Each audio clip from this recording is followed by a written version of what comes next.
Vulnerability is defined as uncertainty, risk, and emotional exposure. Can you name one act of courage that you've ever been involved in or that you've ever even witnessed that did not involve uncertainty, risk, and emotional exposure? And it's a loaded question because I know the answer is no, because I've asked it thousands and thousands. I've stood in front of Navy SEALs and Special Forces military personnel and said, I want you to try hard to give me an example of courage that didn't require vulnerability. And in 10 years, I've never had a single person give me an example of courage, even on the field, that doesn't involve vulnerability. If you think you're being brave and it doesn't involve risk or uncertainty, you're not being that brave. You know how it's gonna turn out, it's not courage. And so in that moment, people go, shit, but I wanna be brave and I don't wanna be vulnerable. And I'm like, therein lies. No one wants to be uncomfortable.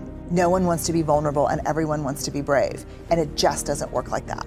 I mean, when I ask people what is vulnerability, people would say, initiating sex with my wife, sending my child out the door who thinks he's going to make the first chair in orchestra and knowing he's probably not going to make the orchestra at all, getting fired, starting my own business, saying I love you first in a relationship, trying to get pregnant after my first miscarriage. Vulnerability, it's uncertainty, it's not knowing, but doing it anyway because it's the brave thing to do. The problem is, I think, that the greatest shame trigger for men is do not be perceived as weak. And in our culture, we believe that vulnerability is weakness. So you don't have to skip too many steps before you go, hey, it's shaming to be vulnerable. And so men do two things in the face of shame: pissed off or shut down, put on a mask. And so what we're learning and what people are starting to see very quickly is you cannot be a courageous leader if you're not vulnerable. If you're not willing to have hard, uncomfortable conversations, give hard feedback, receive hard feedback, excavate issues like Charlottesville that no one wants to talk about. Like discomfort is the great enemy of courage. Like my motto is, we say it here all the time, choose courage over comfort, because you can't have both. And if you think you're being brave and you're super comfortable, you're not being that brave. I was so shocked to learn in the research that the opposite of belonging is fitting in. Because fitting in is assessing a group of people and thinking, who do I need to be? What do I need to say? What do I need to wear? How do I need to act? And changing who you are. And true belonging never asks us to change who we are. It demands that we be who we are.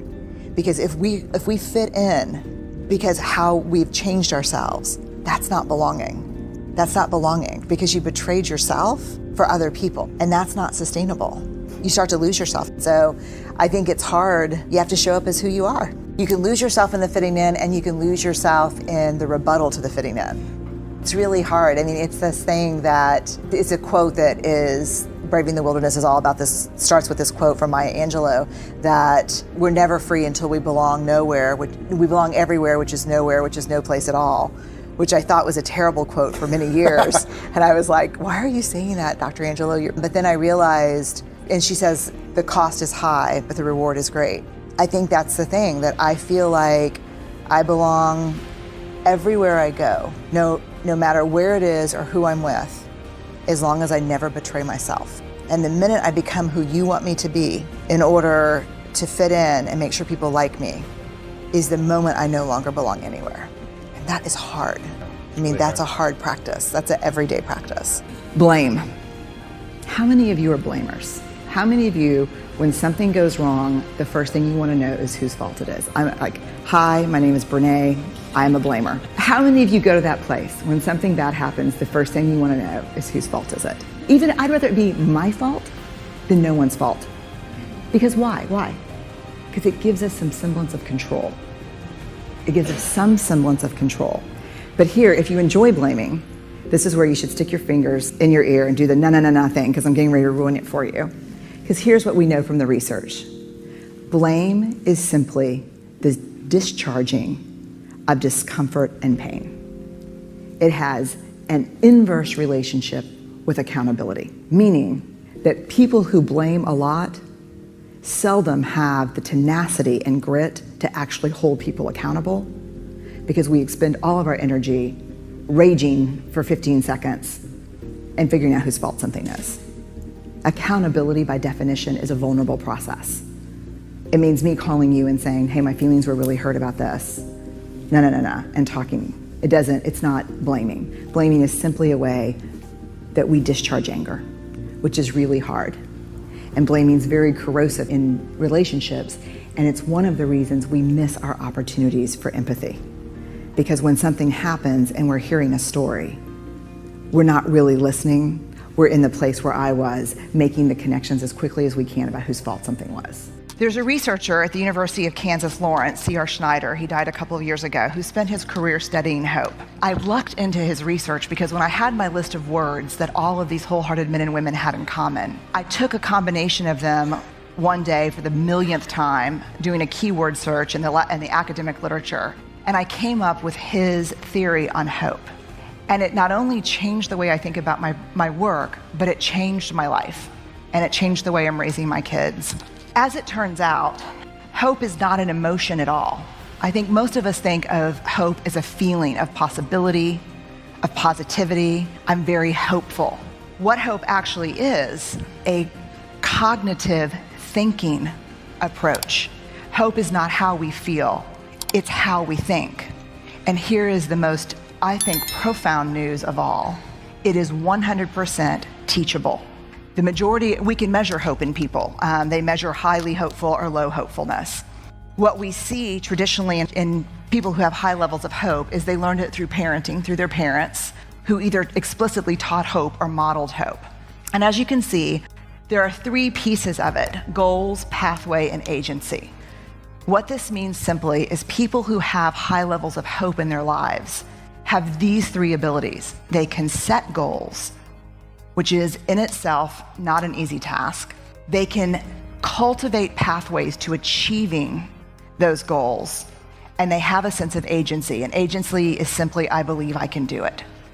Here's the part that I think is so important. Hope is a function of struggle. Hope looks like, I've got a goal, it's reachable. I believe in my ability to get there, even if I have to plan B it. One of the things that's happened in our culture is that we are not letting our children have any experiences of failure. No experiences of hard work, failure, more hard work equals success. What happens, and what I see as a college professor often, is when they get to us, it's a whole different ballgame. Most of my friends get text messages when their children's averages fall below 95. We don't do that in college. The workforce, the last Fortune 200 company I spoke with, they said one of the greatest problems with a number of younger employees contacting their parents about performance evaluations and asking them if they could call their bosses. We think of hope as this really binding emotion, this kind of collective dreaming that we do together. And I think it can be a collective binding experience, but it is not bound around gauzy feelings of possibility. When hope brings people together, it brings people together from a place of struggle through hard work to achievement. And people who experience that together, whether you're a team working in an ad agency on the next presentation, or you're a family, or you're a group of kids in class, what brings people together is the sense of success, of accomplishment, having experienced struggle. And so what I would invite you to think about at least, is that hope is a function of struggle. And it's the product of not tying our failure to who we are. The biggest thing that gets in the way of this whole idea of agency and pathway is that if I fail, I am a failure. What we see in high hopeful people is that they can separate their achievements and their struggles and their failures from who they are as people. Shame, we believe, is the most primitive human affect or emotion that we experience. We all have it. What we know from research about 3 or 4 decades now is the only people who don't experience shame have no capacity for human connection.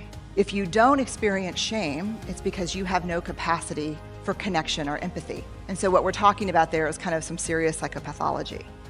So shame is something we all have. It drives 2 primary tapes or kind of ways of thinking. The 2 big things that shame drives is never good enough and who do you think you are? And those are vices, let me tell you. Never good enough. You know, it's funny because if I said, how many of you wrestle with shame? No one would raise their hand. But if I said, how many of you struggle with perfectionism? That would be different, right? Would that feel different? Yeah, it would feel different. Shame, birthplace of perfectionism. Where we struggle with perfectionism, we struggle with shame. So this is a really universal thing for all of us. And it's really best easily understood as the fear of disconnection. There's something about me, there's something I've done or failed to do, where our self-worth is tied to our net worth, where everyone's houses are supposed to look like stills out of the Pottery Barn catalog. You know, how many of you received the fall Pottery Barn catalog? It's devastating to me. It is. I just want, for one autumn, for all the pumpkin crap to be outside and to have my kids in slow motion in sweaters. That's just one time, you know? We have a media that tells us what we should look like, how much we should make, what we should weigh, how many times a week we should be having sex. We got the rules. And no one's doing it, but everyone's pretending. The issue around shame is it's an absolute silent epidemic. It's so funny because no one will talk about shame, but if you look at the Nielsen ratings for the last 5 years, the shows that really capture the top 10, shame-based programming, reality TV. You want to know what courage is to me? What courage is to me is the ability to tell your story and like who you are in the process of doing that. And that's hard. Men and women who have high levels of shame resilience, what I found, and this is the work I've been doing for the last 3 years, have a tendency to have more authenticity. They live with a deeper sense of love and belonging, and they have a much more resilient spirit. And I think those are the things we're after. I think we want to feel comfortable in our own skin. I think we want a deep sense of love and belonging. I think it's a basic human need. And I'll tell you very quickly, if you were to ask me just from the data, what is the difference between people who have a deep sense of love and belonging and people who are struggling for it? The answer would be worthiness. That's the only difference. Men and women who carry a deep sense of love and belonging within them believe that they're worthy of love and belonging. The trick is no prerequisites. Not when I make partner, not when I lose 20 pounds, not if I get pregnant, not if my husband comes back, not if my daughter gets into Yale, not if I make the Fortune 500. No prerequisites. Just as is right now, worthy of love and belonging. And the last thing is a resilient spirit. That is an absolute outcome of being able to live in your story. You know, we get to rewrite the endings of our stories if we're willing to walk into them and own them. It's a powerful thing. Shame versus guilt, very quickly. This is really important. A lot of people confuse these two. The difference between shame and guilt is the difference between I am bad and I did something bad. How many of you in the audience, if you made a mistake and hurt someone's feelings, how many of you would be willing to say, I'm sorry I made a mistake? Show of hands. How many of you, if you made that mistake, would be willing to say, I'm sorry, I am a mistake? That's the difference between shame and guilt. Here's what we know, 3 decades of research. Shame, highly correlated. Addiction, violence, depression, bullying, and eating disorders.